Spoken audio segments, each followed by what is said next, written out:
ഞാൻ Mary Metilda. Stay inspired സീരീസിൻ്റെ പുതിയൊരു എപ്പിസോഡിലേക്ക് എല്ലാവർക്കും സ്വാഗതം.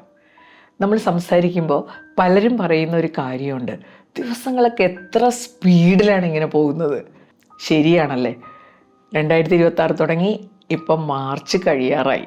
ദിവസങ്ങൾ വളരെ സ്പീഡിലാണ് പോകുന്നതെന്ന അനുഭവമാണ് നമുക്കുള്ളതെങ്കിൽ ഒരു കാര്യം ഉറപ്പാണ്, നമ്മൾ ജീവിക്കുന്നില്ല.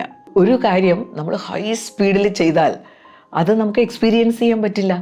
നിമിഷ നേരം കൊണ്ട് അത് പോകും, നമുക്കത് എൻജോയ് ചെയ്യാൻ പറ്റില്ല. ജീവിതത്തിൽ വലിയൊരു പ്രശ്നം അതാണ്. ജീവിതം ആസ്വദിക്കാനുള്ള സകല സംവിധാനങ്ങൾ ഉണ്ടെങ്കിലും ഈ ഹൈ സ്പീഡ് കാരണം നമുക്കൊരു സംതൃപ്തിയില്ല അല്ലേ? വൈകുന്നേരം ആകുമ്പോഴേക്കും എങ്ങനെയോ ദിവസം കടന്നുപോയി. ജോസഫ് മർഫി എഴുതിയ mind power in the 21st century എന്ന പുസ്തകത്തിൽ പറയുന്ന ഒരു കാര്യമുണ്ട്. നമ്മൾ ഈ ഡ്രൈവിംഗ് എൻജോയ് ചെയ്യണമെങ്കിൽ വാഹനത്തിൻ്റെ പുറത്ത് നമുക്ക് നല്ല കൺട്രോൾ ഉണ്ടാവണം. നല്ല സ്റ്റിയറിംഗ് കൺട്രോൾ ഉണ്ടെങ്കിലേ നമുക്ക് നന്നായിട്ട് ആസ്വദിച്ച് വണ്ടി ഓടിക്കാൻ പറ്റൂ. ജീവിതം അതുപോലെ തന്നെയാണ്. ആസ്വദിച്ച് അനുഭവിച്ച് ജീവിക്കണമെങ്കിൽ ജീവിതത്തിൻ്റെ പുറത്ത് നമുക്ക് കൺട്രോൾ ഉണ്ടാകണം. സ്പീഡ് കൂടുമ്പോൾ ഒരു കാര്യം ഉറപ്പാണ്, നമുക്ക് കൺട്രോൾ നഷ്ടപ്പെടും. ഏകദേശം അതേ അവസ്ഥയിലാണ് നമ്മുടെ ജീവിതം മുന്നോട്ട് പോയിക്കൊണ്ടിരിക്കുന്നത്. ജീവിതത്തെ നിയന്ത്രിക്കുന്നത് നമ്മുടെ മനസ്സാണ്. എന്തുകൊണ്ടാണ് ഓരോ ദിവസവും ഇങ്ങനെ സ്പീഡിൽ പോകുന്നത്? കഴിഞ്ഞ ആഴ്ച എൻ്റെ ഒരു ദിവസത്തെക്കുറിച്ച് പറയാട്ടോ. ഞാൻ രാവിലെ 5:30 എഴുന്നേറ്റു. അത്യാവശ്യം എനിക്ക് ചെയ്യാനുള്ള കാര്യങ്ങളൊക്കെ ചെയ്തപ്പോഴേക്കും ഒരു ഫോൺ കോൾ വന്നു. എൻ്റെ ഒരു സുഹൃത്താണ്. അപ്പോൾ സുഹൃത്ത് പറഞ്ഞു, ഞാനിന്ന് എറണാകുളത്ത് വരുന്നുണ്ട്, മെറ്റിൽഡ വീട്ടിലുണ്ടെങ്കിൽ ഒന്ന് വന്ന് കാണാമായിരുന്നു. അപ്പം ഞാനാണെങ്കിൽ ആ ദിവസം മുഴുവൻ ചെയ്യാനുള്ള കുറച്ച് കാര്യങ്ങളൊക്കെ പ്ലാൻ ചെയ്ത് വെച്ചിട്ടുണ്ട്.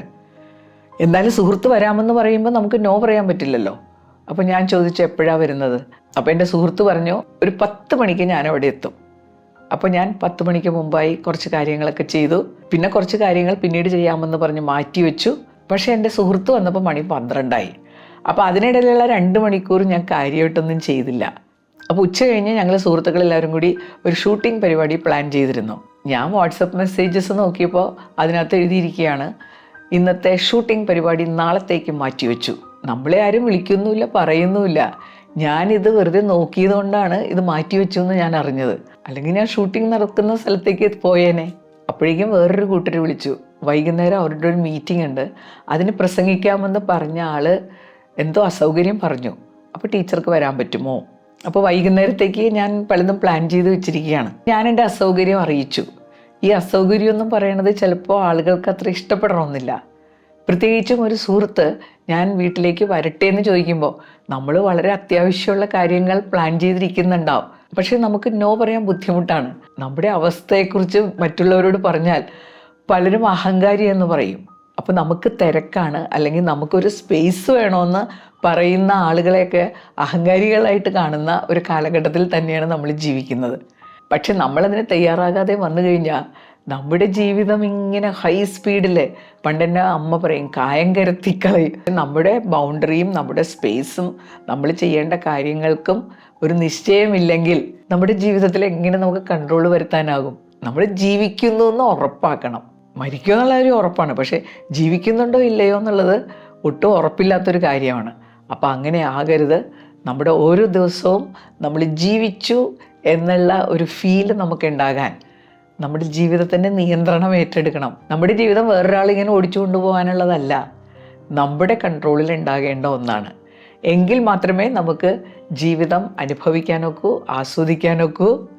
ജീവിതം നമുക്കും മറ്റുള്ളവർക്കും പ്രയോജനപ്രദമായി മുന്നോട്ട് കൊണ്ടുപോകാനൊക്കൂ. അപ്പോൾ ജീവിതത്തെ നിയന്ത്രണത്തിലാക്കാൻ നമുക്ക് എന്തെല്ലാം കാര്യങ്ങൾ ചെയ്യാൻ സാധിക്കുമെന്ന് നോക്കാം. ഒന്നാമത്തെ കാര്യം, ജീവിതം കൺട്രോളിലാക്കാൻ ആദ്യം ചെയ്യേണ്ടത് എന്താണെന്നോ? നമുക്ക് ജീവിതത്തിൽ പല റോളുകളുണ്ട്. എല്ലാ റോളുകളും ഒരേപോലെ ചെയ്യാനൊന്നും നമുക്ക് പറ്റില്ല. അങ്ങനെ ചെയ്യാൻ ശ്രമിച്ചു കഴിഞ്ഞാൽ ഒന്നും ശരിയാകാതെ പോകും. അപ്പോൾ നമ്മൾ ഇടയ്ക്ക് റോൾ അനാലിസിസ് നടത്തണം.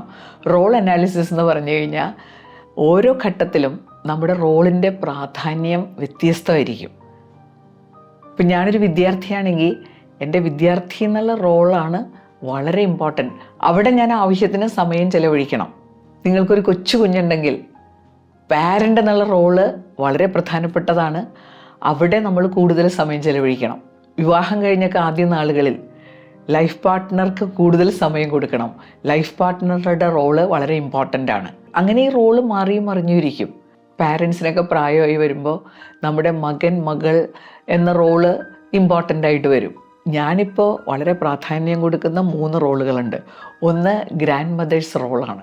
എനിക്ക് പല റോളുകളും ഇപ്പോൾ ഇല്ല. എനിക്ക് മകളുടെ റോളില്ല, മരുമകളുടെ റോളില്ല, ഞാൻ റിട്ടയർ ചെയ്തതുകൊണ്ട് ഒരു പ്രൊഫഷണൽ റോളില്ല, ഞാനൊരു സ്റ്റുഡൻ്റ് അല്ല. അപ്പോൾ ഞാൻ ഇപ്പോൾ പ്രാധാന്യം കൊടുക്കുന്നത് ഗ്രാൻഡ് മദേഴ്സ് റോള്. അത് കഴിഞ്ഞാൽ എൻ്റെ യൂട്യൂബറുടെ റോള്. പിന്നെ ഞാൻ സീനിയർ സിറ്റിസൺ ആയതുകൊണ്ട് സീനിയർ സിറ്റിസൺ എന്ന എൻ്റെ റോളിന് ഞാൻ വളരെയധികം പ്രാധാന്യം കൊടുക്കുന്നുണ്ട്. പിന്നെ ലൈഫ് പാർട്ട്ണർ. അതെല്ലാം കഴിഞ്ഞിട്ടാണ് അമ്മ എന്നുള്ള റോള് വരുന്നത്. എന്നാൽ എൻ്റെ മക്കൾ ചെറുതായിരുന്നപ്പോൾ അമ്മ എന്നുള്ള റോളിന് ഞാൻ കൂടുതൽ സമയം കണ്ടെത്തണം. ഇവിടെ നമുക്ക് മനസ്സിലാകുന്നത് എന്താണ്? ജീവിതത്തിൻ്റെ ആ ഒരു കൺട്രോൾ വേണമെങ്കിൽ നമ്മൾ ഓരോ ഘട്ടത്തിലും ഇമ്പോർട്ടൻ്റ് ആയിട്ടുള്ള ലൈഫ് റോളിന് വേണ്ടി സമയം കണ്ടെത്തണം. രണ്ടാമത്തെ കാര്യം, ജീവിതം ഇങ്ങനെ കൺട്രോൾഡായിട്ട് മുന്നോട്ട് പോകണമെങ്കിൽ നമുക്കെപ്പോഴും വേണ്ടതാണ് ഒരു ലോങ് ടേം ഗോൾ. അടുത്ത 5 വർഷത്തിന് ശേഷം ഞാൻ എന്തായിരിക്കും, ആരായിരിക്കും, ഒരു പ്ലാനും പദ്ധതിയൊക്കെ വേണ്ടേ? അങ്ങനെ 5 വർഷം കഴിഞ്ഞ് ഞാൻ എന്താണെന്ന് ചിന്തിക്കുമ്പോൾ അതുമായിട്ട് ബന്ധപ്പെട്ട ആക്ടിവിറ്റീസൊക്കെ നമ്മുടെ ഓർമ്മയിൽ വരില്ല. അങ്ങനെയാണെങ്കിൽ ആദ്യത്തെ 2 വർഷം ഞാൻ എന്ത് ചെയ്യണം? അതാണ് മിഡിൽ ടേം പ്ലാൻസ്. ഈ വർഷം എന്ത് ചെയ്യണം, ഈ മാസം എന്ത് ചെയ്യണം, പിന്നെ ചിന്തിക്കേണ്ടത് ഈ ദിവസം എന്ത് ചെയ്യണം. മറ്റേതൊക്കെ 5 വർഷം കഴിഞ്ഞുള്ള കാര്യങ്ങളാണ്. റിയാലിറ്റി എന്ന് പറഞ്ഞു കഴിഞ്ഞാൽ ഈ ദിവസമാണ്. Plan the day. If you fail to plan, you plan to fail എന്നുള്ളത് വളരെ വളരെ ശരിയാണ്. പ്ലാൻ ചെയ്യാത്തൊരു ദിവസം ഉണ്ടാകരുത്. പ്ലാനിങ് പോലെ തന്നെ പ്രധാനപ്പെട്ടതാണ് ഓഡിറ്റിംഗ്. രാത്രി കിടക്കുന്നതിന് മുമ്പ് ഇന്നെന്ത് സംഭവിച്ചു എന്ന് ഉറപ്പാക്കണം. ഞാനങ്ങനെ തിരിഞ്ഞു നോക്കിയപ്പോഴാണ് ഓരോ ദിവസവും ഇത്ര സ്പീഡിൽ കടന്നു പോകാനുള്ള കാരണം മനസ്സിലാക്കിയത്. ഇനി മൂന്നാമത്തെ കാര്യം, ജീവിച്ചു എന്നുള്ളൊരു ഫീലിംഗ് ഏറ്റവും കൂടുതൽ ഉണ്ടാക്കി തരുന്നത് എന്താണെന്നറിയാമോ? നമ്മൾ സ്വയം കൊടുക്കുന്ന പ്രാധാന്യം.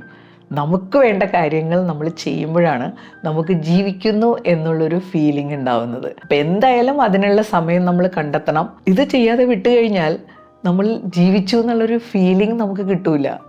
ഇനി നാലാമത്തെ കാര്യം, നമ്മുടെ ജീവിതത്തിലെ അൺഎക്സ്പെക്റ്റഡ് ആയിട്ട് പല കാര്യങ്ങൾ സംഭവിക്കും. അത് ഒഴിച്ചുകൂടാനാവാത്ത കാര്യങ്ങളാണെങ്കിൽ നമ്മൾ അതിനുവേണ്ടി സമയം കണ്ടെത്തണം. അൺഎക്സ്പെക്റ്റഡ് ആയിട്ട് ഒഴിച്ചുകൂടാനാവാത്ത കാര്യങ്ങൾ എന്ന് പറയുന്നത് വളരെ ചെറിയ ശതമാനമേ സംഭവിക്കാറുള്ളൂ. മിക്കവാറും പ്രാധാന്യമില്ലാത്ത കുറേ അൺഎക്സ്പെക്റ്റഡ് ആയിട്ടുള്ള കാര്യങ്ങൾ ഓരോ ദിവസവും ഇങ്ങനെ കടന്നു വരും. അപ്പോൾ അതിനോട് നോ പറയാനുള്ള ഒരു ആർജവം നേടിയെടുക്കണം. ഞാൻ പറഞ്ഞില്ല, എൻ്റെ ഫ്രണ്ട് ഞാനിന്ന് അങ്ങോട്ട് വന്നോട്ടെ, നമ്മളാണെങ്കിൽ ഒരുപാട് കാര്യങ്ങൾ ചെയ്യാൻ വേണ്ടി മാറ്റി വെച്ചിരിക്കുന്ന സമയമാണ്. അത് നമുക്ക് പറയാൻ സാധിക്കണം. ഇന്ന് തിരക്കാണ്, നമുക്ക് വേറൊരു ദിവസം കാണാം, അല്ലെങ്കിൽ നിങ്ങളുടെ സ്ഥലത്ത് വരുമ്പോൾ ഞാൻ അറിയിക്കാം, നമുക്ക് എന്തായാലും കാണണം. അതെല്ലാം വളരെ ഇമ്പോർട്ടൻ്റ് ആണല്ലോ. പക്ഷേ ജീവിതത്തിൻ്റെ നിയന്ത്രണം വേണമെങ്കിൽ ഇങ്ങനെ അൺഎക്സ്പെക്റ്റഡ് ആയിട്ട് വരുന്ന എല്ലാത്തിൻ്റെയും പുറകെ പോയി കഴിഞ്ഞാൽ അവസാനം ഒരു ശൂന്യത മാത്രമേ ഉണ്ടാവുള്ളൂ. മുൻകൂട്ടി കാര്യങ്ങൾ പ്ലാൻ ചെയ്യുന്ന ഒരു രീതി ഉണ്ടാക്കുക. ചിലപ്പോൾ വളരെ ക്ലോസ് ഫ്രണ്ട്സ് ആയിരിക്കും വിളിക്കുന്നത്, നമുക്കൊരു സിനിമയ്ക്ക് പോയാലോ. നമ്മൾ പ്രധാനപ്പെട്ട ജോലികളൊക്കെ ചെയ്യാൻ എടുത്തു വെച്ചിരിക്കുമ്പോഴാണ് ഇവരിങ്ങനെ വിളിക്കുന്നത്. അപ്പോൾ ക്ലോസ് ഫ്രണ്ട് ആയതുകൊണ്ട് എങ്ങനെ നോ പറയും? ഇതൊക്കെ നമുക്ക് വലിയ പ്രശ്നങ്ങളാണ്. പക്ഷെ നമുക്ക് ഭംഗിയായിട്ട് പറയാം. നമ്മൾ ഔചിത്യപൂർവ്വം അത് പറഞ്ഞ് പഠിക്കണം. താങ്ക്സ് പറയണം. എന്നെ ഇങ്ങനെ സിനിമയ്ക്ക് വിളിച്ചതിന് ഒരുപാട് താങ്ക്സ് ഉണ്ട് കേട്ടോ. ഇന്ന് എനിക്ക് പ്രധാനപ്പെട്ട ജോലികൾ കുറച്ചുണ്ട്, അതുകൊണ്ട് വേറൊരു ദിവസം പോവാം.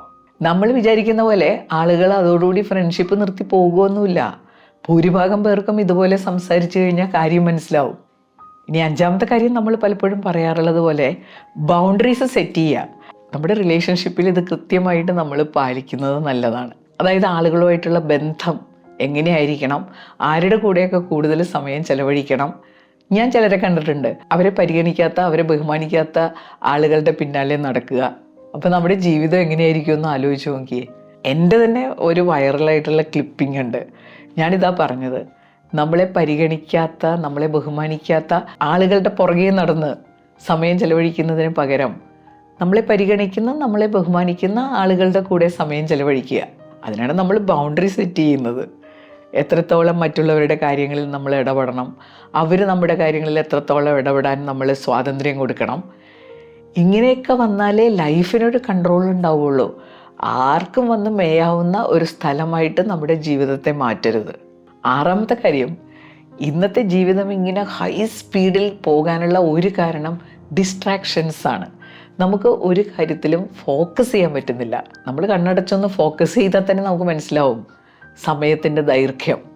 ഞാൻ ചിലപ്പോൾ വളരെ പ്രധാനപ്പെട്ട ഒരു കാര്യം നോക്കാൻ വേണ്ടി മൊബൈൽ എടുക്കും. 10 മണിക്ക് മൊബൈൽ കയ്യിലെടുത്തു, കുറച്ച് നേരം കഴിഞ്ഞ് നോക്കുമ്പോൾ മണി 12 ഞാൻ എന്തിനു വേണ്ടിയിട്ടാണോ മൊബൈൽ എടുത്തത് അക്കാര്യമൊട്ട് നടന്നിട്ടുമില്ല.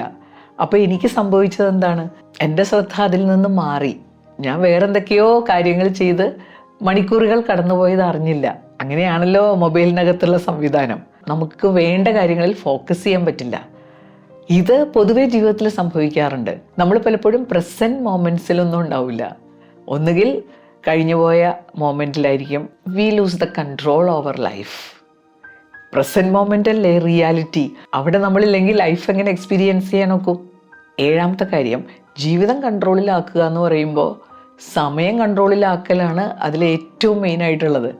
അപ്പോൾ ഒരു കാര്യം ഉറപ്പാക്കണം കേട്ടോ, പങ്ക്ച്വാലിറ്റി. സമയത്തിൽ ക്ലിപ്തത പാലിക്കുക. ക്ലിപ്തത പാലിച്ചില്ലെങ്കിൽ ഈ സമയം നമ്മുടെ കൺട്രോളിലാവില്ല. ഓരോന്നിനും നമ്മൾ സമയം നിശ്ചയിക്കുമല്ലോ, ആ സമയത്ത് ആ കാര്യങ്ങൾ ചെയ്യാൻ നോക്കുക. പ്രത്യേകിച്ചും വേറെ ആളുകളുമായിട്ട് ബന്ധപ്പെട്ട കാര്യങ്ങളിൽ എന്തായാലും പങ്ക്ച്വലാകുക. അവരെ പങ്ക്ച്വലാകാൻ പ്രേരിപ്പിക്കുകയും ചെയ്യുക. ഞാൻ ഒരാളെ 10 മണിക്ക് കാണാമെന്ന് പറഞ്ഞു, ഞാൻ അവിടെ ചെന്നപ്പോൾ മണി 11 അപ്പോൾ കാത്തു നിന്ന ആൾ വേറെ കാര്യത്തിന് പോയി. അതുപോലെ നമ്മളെ കാണാമെന്ന് പറഞ്ഞ ഒരാൾ ലേറ്റായിട്ട് വന്നു കഴിയുമ്പോൾ ഇതിനിടയിൽ നമുക്ക് ഒരുപാട് സമയനഷ്ടം സംഭവിക്കുന്നുണ്ട്. സമയനഷ്ടം സംഭവിക്കുക എന്ന് പറഞ്ഞാൽ എന്താ അർത്ഥം? സമയത്തിൻ്റെ പുറത്ത് നമുക്ക് കൺട്രോൾ ഇല്ലാതെ വരുന്നു എന്ന് വെച്ചാൽ നമ്മുടെ ജീവിതത്തിൻ്റെ മേൽ കൺട്രോൾ ഇല്ല എന്നർത്ഥം. അപ്പോൾ നമ്മുടെ വീഡിയോയുടെ അവസാനിക്കുകയാണ്.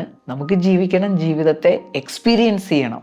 അപ്പോൾ ജീവിതത്തെ നമ്മളങ്ങനെ എക്സ്പീരിയൻസ് ചെയ്യുന്നില്ലെങ്കിൽ, വളരെ സ്പീഡിൽ ജീവിതം കടന്നു പോകുന്നു എന്ന് തോന്നുന്നുണ്ടെങ്കിൽ എന്തോ കുഴപ്പമുണ്ട്. ജീവിതം കൺട്രോളിലല്ല എന്നുള്ളത് തന്നെയാണ് അതിൻ്റെ അടിസ്ഥാനം. ജീവിതത്തെ കൺട്രോളിലാക്കാനുള്ള കുറച്ച് കാര്യങ്ങളാണ് നമ്മൾ ഡിസ്കസ് ചെയ്തത്. ജീവിതം എന്നുള്ളത് ജീവിക്കാനുള്ളതാണ് എന്ന വാശിയോടുകൂടി നമുക്ക് മുന്നോട്ട് പോകാം. അടുത്ത ആഴ്ച പുതിയൊരു വീഡിയോയുമായിട്ട് നമുക്ക് വീണ്ടും കാണാം. താങ്ക്